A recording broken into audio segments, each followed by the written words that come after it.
the Detroit Lions take on the San Francisco 49ers. Sponsored by MedOne Care. Now, here's your host, Josh Crew. 67 years. It's been 67 years since the Detroit Lions won a road playoff game. That victory, 1957, over the San Francisco 49ers. Lions 0-11 since that game on the road in the playoffs, but that streak could end today. After all, it just feels different this year, right? Hello, everybody, live from Toledo, Ohio. I'm Josh Croup. We are hours away now from kickoff at Levi Stadium as we have a live picture here behind us above where the NFC Championship game is happening today. But why go this far away whenever we could get even closer? With our team of men who have been on the ground here over the course of the last few days, we have Seth Wells from WILX in Lansing, Kevin McNulty checking in from WLUC TV6 in Michigan's Upper Peninsula in Marquette, and Mark Pearson rounds us out there, coming to us from WNEM in Saginaw. Two of the three guys are inside the stadium right now, and we have Kevin outside with the shades, of course, in sunny California. Kevin, I want to start with you, and then we're going to go inside the stadium here and check in with Seth and Mark. You're seeing a lot of Lions fans showing up here, are you not? Yeah, I mean, less than 5 hours until kickoff, Josh. So you'd expect all the Lions fans that flew out here to be out here earlier.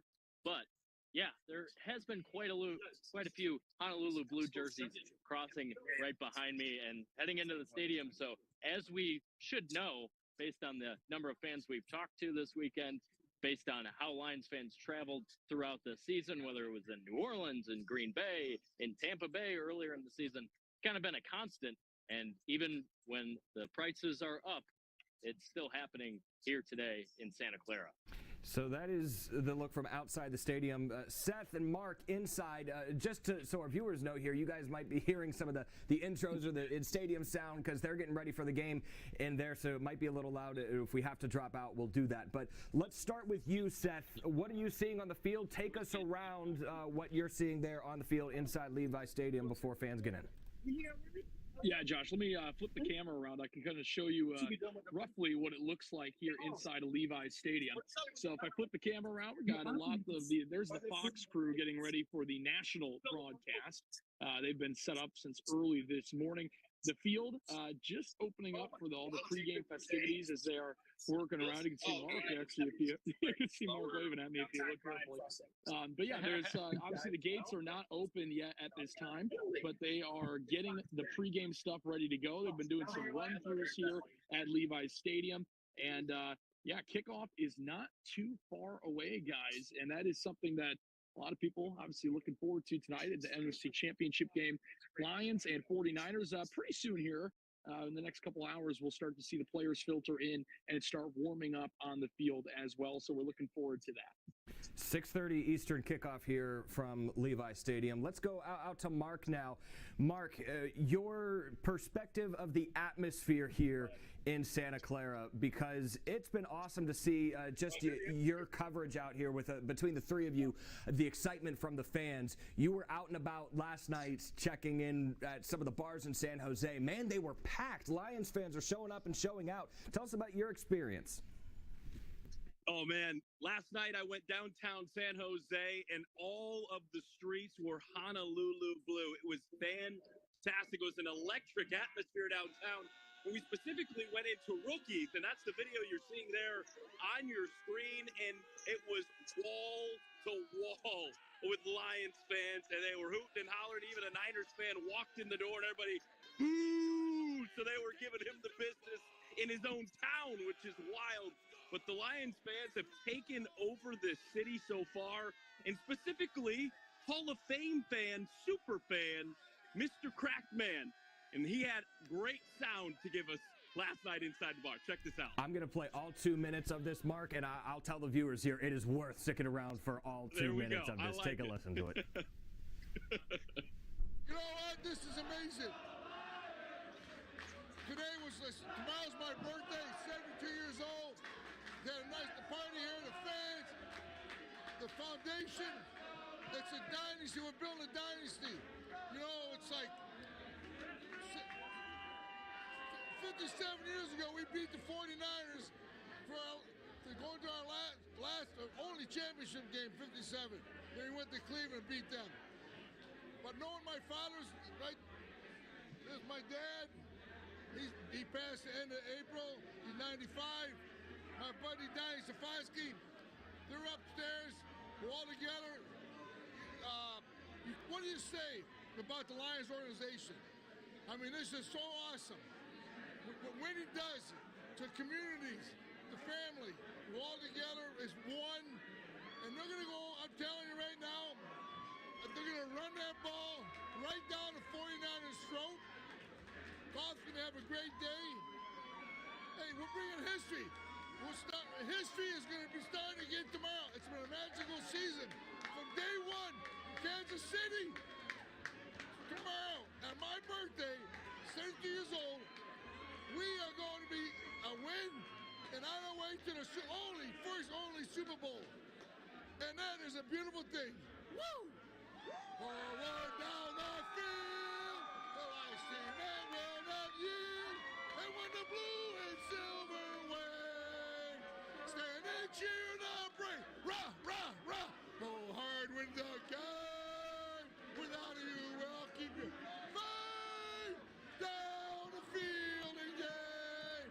A Lion victory. Who loves you, baby? In homes we trust. Dan Campbell for president, baby. Woo! Dan Campbell's going to win the presidential election this year if this guy has anything to say about it. Man, that was awesome. And that is Lions Nation right here, out here in Santa Clara. It doesn't get much better than that. Yeah, I mean, I'm sorry, there's some music going on behind me, so I didn't catch your question. But that's a super fan for a reason, and you can certainly see why, Josh. All right, well, that's happening inside the stadium. Let's go back outside and check in with Kevin here. So, Kevin, last night we had you on 13 Action News in Toledo talking about how to stop the Shanahan offense in San Francisco. There are so many weapons on this team. Brock Purdy, Deebo Samuel cleared to play, by the way. That's a big headline coming out of this morning. Of course, dealing with some shoulder injury issues. Was taken out of the game last week against Green Bay, missed most of that game. So, Kevin McNulty outside of Levi Stadium, what does Dan Campbell say about the Shanahan offense there in San Fran and how to stop them? Well, as you'd expect, Josh, at this point in the season, Campbell was very complimentary of what the 49ers have done all season, really been doing for a couple of years since Kyle Shanahan has gotten to San Francisco. He's taken them to a Super Bowl, numerous NFC Championship games like we have here today. And you mentioned it, Deebo Samuel being a part of that today is going to be huge for San Francisco. If you remember, he had a shoulder injury against Cleveland earlier in the season, and Brock Purdy really didn't look like the quarterback he was earlier in the season when Deebo Samuel was out. So that's significant to have him back. That shoulder injury was just a bone bruise to his shoulder. So he's out there. And Dan Campbell obviously had a lot of things to say about what Kyle Shanahan does that could cause problems for the Lions defense. He's an excellent game plan designer, also calling a game. And then they got playmakers. They got players, and they got a heck of an all-line that's pretty nasty. They have a mentality about the way they do it. It's physical. There's nothing easy about what they do. And so last week, San Francisco hosts Green Bay, trailed 21-14 entering that fourth quarter, but rallied behind Brock Purdy, who had one of the better drives, if not the best drive of his young career. On defense, guys, I don't know if the guys inside the stadium can hear me again. If so, let's go to Seth for this. Stopping the 49ers on one side of the ball or the other, what's going to be the bigger challenge today for Detroit? If you ask me, I think it has to be stopping the 49ers offense. I think they have so many weapons, and I also think that might be the weaker side of the ball for the Lions. So I think that their defense going up against the San Francisco offense is the key, and making sure that they kind of try to make them one-dimensional as much as you can. Christian McCaffrey is probably the best running back in football, one of the best weapons out of the backfield as well in football. So he can really do everything. You just mentioned Deebo Samuel is playing today. And then, of course, they have a star tight end in George Kittle. So they have a lot of weapons. This Lions defense has proven to be vulnerable at times this season. And I think that's the big key today. I think the Lions offense has proven they can move it against most defenses. I think they can beat themselves sometimes, but it's hard to really stop this Lions offense. So I think the Lions have their defense against the 49ers offense.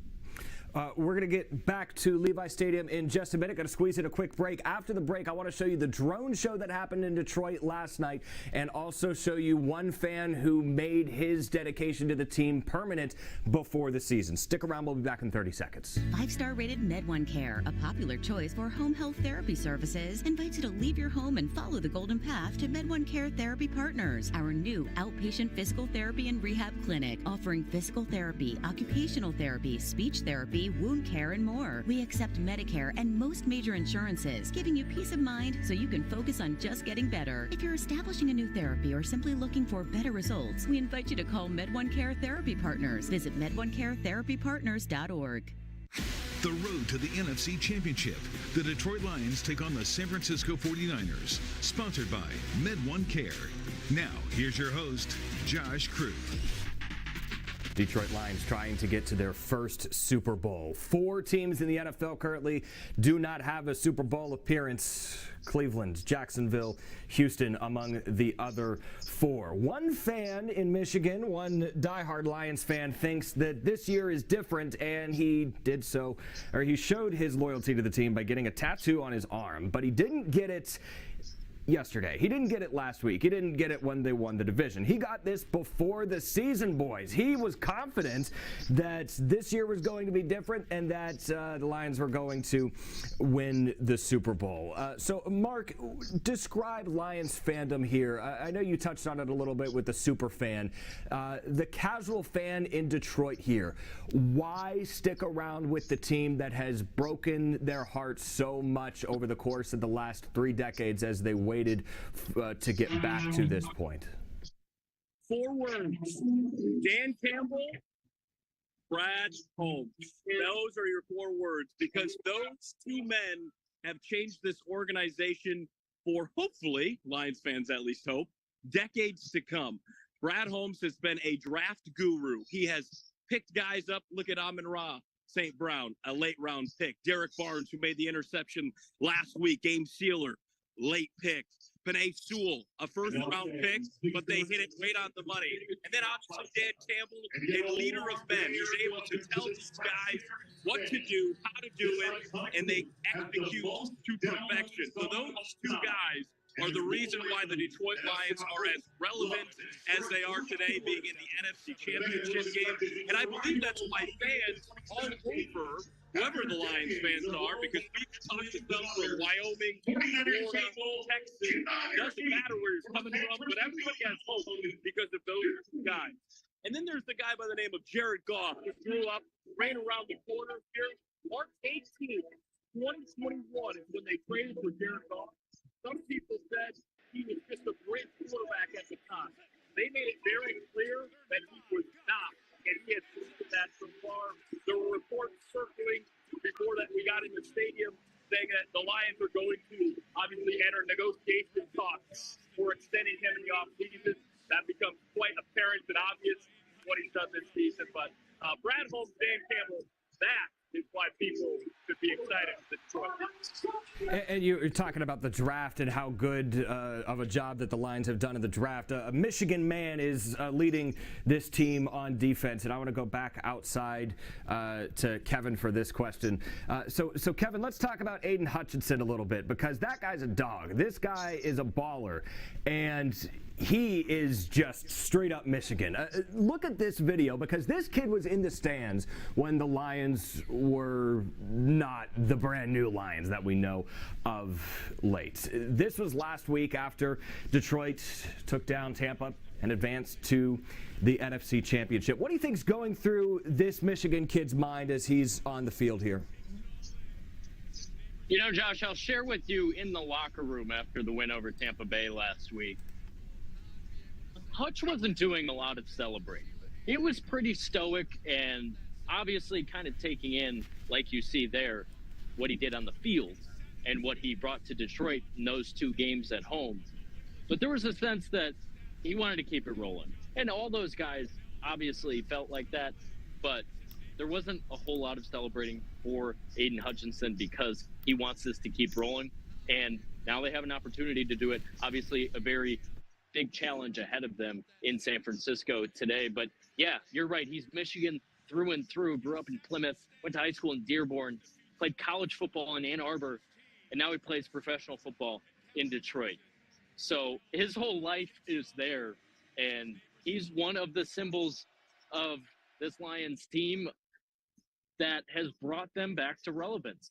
And Hutchinson was also a part of Michigan's resurgence and beating Ohio State for the first time in many years in 2021 and going to the college football playoff before he went on to play professionally. And thinking about it, the Lions are full of a bunch of guys who have been a part of turnarounds like that in the past. Look at where Jared Goff was with the Rams his rookie season. He didn't win a game as their starting quarterback, and before he left there and was traded to Detroit, he had them in the Super Bowl. So he's another example of a guy that just are built for turning places around, and Aiden Hutchinson will, maybe see what he can do out there on the field today. He has been their most impactful player on the defensive line all season long. Certainly in the playoffs, it's the same case. So maybe he makes Brock Purdy's life a little bit more difficult today. Of course, the Niners offensive line will have something to say about that. And the fans here, guys, are treating every win as they should, like it's the Super Bowl. And I think that's something interesting that you put out, that Hutch wasn't really celebrating. You didn't really see a lot of the guys going crazy because they know there's more work to be done. This was last night in Detroit, a drone show in downtown showing all grit, NFC North champions. There's a beat the 49ers thing, too. These drone shows are really cool, by the way, if you've ever seen one, folks. But fans are treating every win like it's the Super Bowl, and they absolutely should, and they deserve to. But we'll go back inside, and either of you guys who are in there can take this one. The fact that what is the mentality for the players here going into this game, not treating it like the end goal, because it is not the end goal? Yeah, I can take this one, Mark. I think the Lions players, they're looking at this game in a similar way the Lions fans are. They know how important this game is, not only for the franchise, but for the state of Michigan. And I mentioned it before we came out here in our coverage plan, even talking about this game, saying if the Lions were to even make the Super Bowl, just appear in the Super Bowl, it would be the largest sports story that the state of Michigan has ever seen.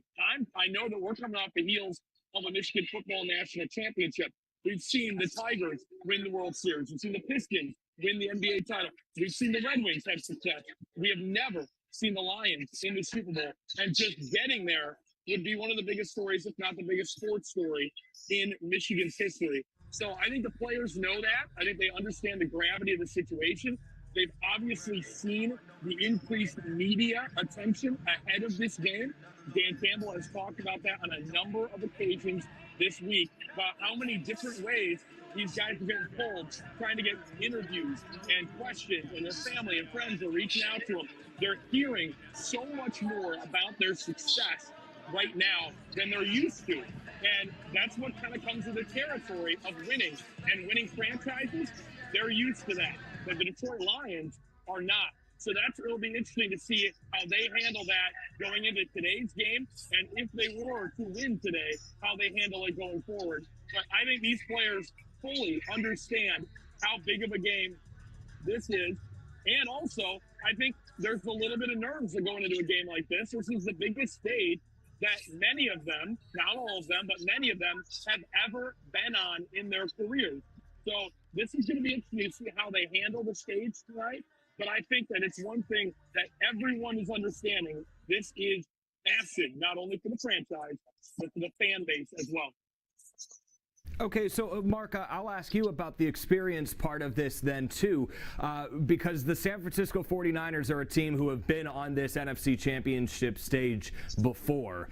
Within the last few years. It's been a few decades since we've seen the Lions on this stage. There are guys on the team who have playoff experience, who have NFC Championship experience, but what do you expect to see early on in the game? What are you going to be watching for to see if those nerves or if that experience is going to play a factor?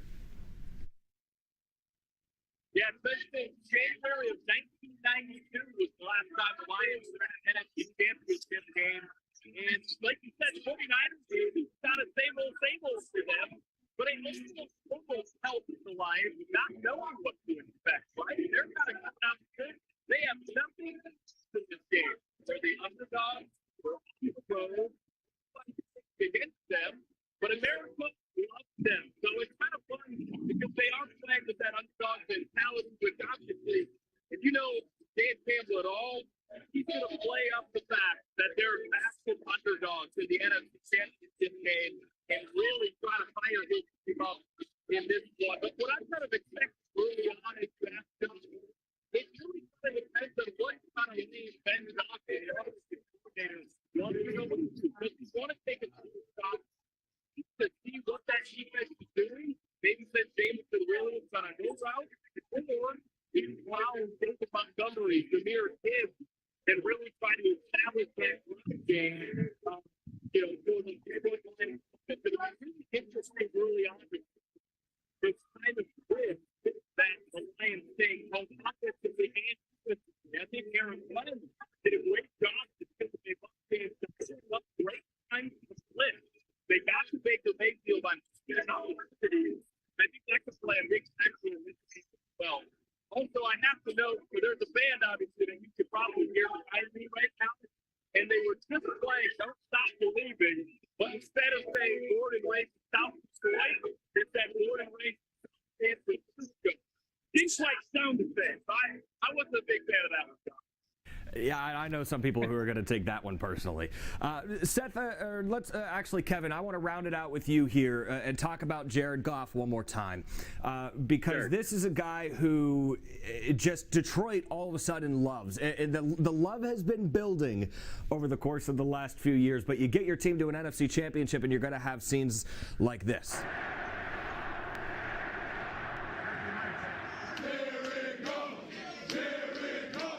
The Jared Goff chants breaking out, of course, at Ford Field, but also at the Pistons game, at a Red Wings game. Heck, they were cheering Jared Goff at a high school cheerleading competition this weekend. So what pressure is on him, and how has he been responding to the increased attention and the love that this city has been showing him? Yeah, we were having some fun with that one tonight, or Twitter was, I should say, with putting the audio over just somebody walking through the grocery store chanting Jared Goff. Jared Goff chants breaking out at church on this Sunday morning. You never know where they're going to break out because the city and the state has really embraced this guy. And that question was posed to him earlier this week. How are you handling going home? And how much this city has embraced you as their chosen one, their hero, their savior, whatever you want to call it. But he's the quarterback of the Detroit Lions, and they're in the NFC Championship game. So it kind of comes with the territory, and I think Jared understands that. And, talking with his high school coach this week, a guy who was texting him this week, Jared knows that this is all part of it. This is all part of it. And that's actually the line he used to describe the situation he's in, where he's going back to his home area to try and beat the team that he grew up rooting for, while the entire state of Michigan is heralding this guy as its greatest sports hero in a long, long time. And it's true, and Jared gets all of it, and it doesn't seem to be phasing him really at all. Kickoff from Santa Clara, 6:30 p.m. Eastern Standard Time. About ready to see who's going to come out of the AFC as the Ravens get set for kickoff against Kansas City in that championship game. But that is going to do it for our championship crew here for Seth Wells, Kevin McNulty, and Mark Pearson. I'm Josh Krupp saying farewell from Toledo. We cannot wait to see what the Detroit Lions do today. We can't wait to see our team's coverage later tonight. Guys, it's been fun hanging out with you. We appreciate it. Good luck there at Levi Stadium. We'll see you live tonight on Action News at 11 and throughout the rest of the day on social media. Take care, everybody. Thanks, Josh. Thanks, Josh. All right. Thank you, Josh. Thank you, everybody, for tuning in here from Toledo. We're signing off. Good luck, Detroit. We'll see you at 6:30 on Fox for the NFC Championship game. That does it here for this NFC Championship special. 5-star rated Med1 Care. I have Parkinson's, so does he. It was going downhill. Balance issues were bad.